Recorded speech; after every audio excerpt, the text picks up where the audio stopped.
So our next PK presenter hails from Oshawa, Ontario, Canada. She currently serves as a manager of student affairs storytelling at Ryerson University in Toronto.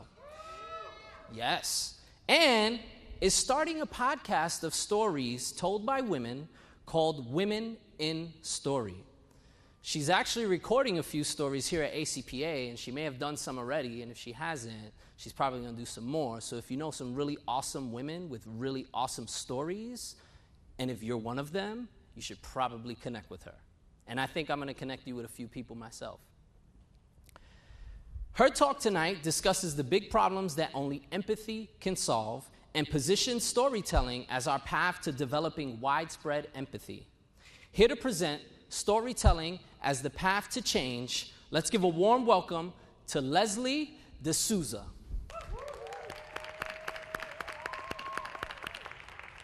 Yes. Ooh, that was a noisy one.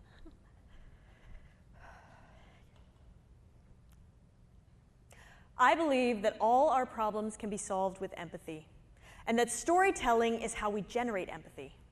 But not all stories are used for good. Brexit, climate change, and the Trump phenomenon tell us how stories can actually change the world for the worse. Some say this happens when people are afraid, but I'm going to show you the opposite is true, that we're actually motivated by hope. It's true, fear is powerful, but it leaves us stunned. It's our hope that makes us vulnerable to manipulation when we're afraid. Say what you will about Donald Trump, but he is a masterful storyteller.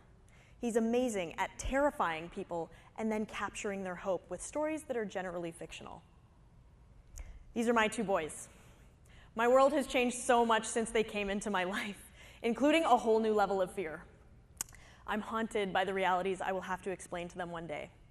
Everything from why Santa doesn't live at a snowy North Pole anymore, to how it is that we can hate each other so much. But storytelling is the path to change. Stories create empathy, and my fears are turning into hopes that they are the key to solving our problems. We have big ones, but we can meet them with widespread empathy. I'm the manager of student affairs storytelling at Ryerson University, and I get to deal in assessment and stories every day. So let's talk about us. How many of you have taken a BuzzFeed quiz to find out what color your aura is? Or what kind of cheese you are? We love typology. I'm a green on True Colors. I'm an INFP. My top 5 strengths are strategic, ideation, input, context, and learner. But the problem with these tools is they make us think that emotions and rational thought are opposites. Academia has glorified objectivity. But are we damaging higher ed's ability to connect with people by focusing on logic? Is that why we're called elitist and out of touch? If we undervalue how emotions motivate people, we become a barrier to change. Now even science shows us how we're wired for empathy. Being able to predict the emotional response of others helped us distinguish friend from foe, and then we evolved into collaborative thinkers capable of solving our biggest problems. Listening to stories actually changes your brain, and after holding our attention long enough, we find ourselves at the center of the story. It is an ancient need to be told stories. Storytelling is present in every culture on the planet, and it's a key part of indigenous pedagogy. The shift away from stories, a central part of teaching, learning, and change, is a result of Western ideology, but we're relearning it. Everyone's talking about data storytelling, the essential new skill we all need. When you share a chart or a graph, it doesn't have the same effect as a story because it's a snapshot of a moment. It's an incomplete part of the story. Good stories need context and high stakes. And don't underestimate the importance of the teller to the success of a story. Our uniqueness is actually what makes our stories relatable. One person's authentic story will connect with many. Making our data generalizable is important too, but our data is hollow unless we embrace the story. So think of your favorite story. How does it make you feel? I love The Little Prince, and this is a drawing from the book. And when you first look at it, it looks kind of like a hat. When you read the story, you find out it's actually a giant snake that's just eaten an elephant. See? Context and high stakes. Story makes all the difference. So what does all this have in common? Emotions. Our thoughts are what make us individuals, but it's our emotions that bring us together. They are the language of connection, and they help us see others as extensions of ourselves. So empathy is the path to change, but stories are the path to empathy. Now the problem is that we can't always trust our emotions. Sometimes they tell us things that just aren't true.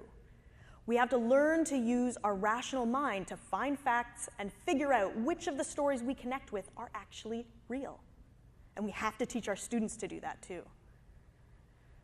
People think stories are shaped by people, but in fact, it's the other way around. We act according to our culture, and culture is built on stories. So our feelings are shaped by the stories we consume. But what happens then when stories are false, but the emotions feel real? Again, we have to balance facts and emotions to shift culture. So think of stories as the programming language of culture. They build empathy, which feeds culture and forms new stories. In January, 6 Muslims were killed in a Quebec mosque, and Fox News reported that one of the shooters was Moroccan. But the lone shooter was actually a white Trump supporter. Feelings build culture, whether the stories they are built on are true or not. The problem is our culture will only improve if we tell stories that are true. So I work with a team now, and they have taught me that to build the right solutions, we have to understand the cultures that they're designing for. This is a design thinking model, and it's built on a core of empathy. I also believe in assessment and the power of data. But the power of data isn't to change. It's to tell the truth. It's up to us to make meaning and then translate it to the language of emotion. But our assessment cycles don't mention empathy and storytelling. So I've wondered how we can name them in our process of inquiry. So let's blend these two ways of thinking. We can name empathy in our cycle and use it as a doorway to innovation. And what better way to close the loop than with storytelling? We can begin and end our cycle with the creation and consumption of stories. They are the path to change. And not only are they important as packaging for data, they're also powerful as data. And we can't get them by just doing surveys. An empathetic process means really listening and making meaning from stories. The simple act of telling a story changes the teller and the listener. So assessment can be a transformative act for everyone. We have big problems, but we can solve them. We can tell true stories that capture hope. And we can help people find courage to face their fears and embrace the unknown. So let's tell stories that start an empathy revolution, and together we can find hope in each other. Thank you.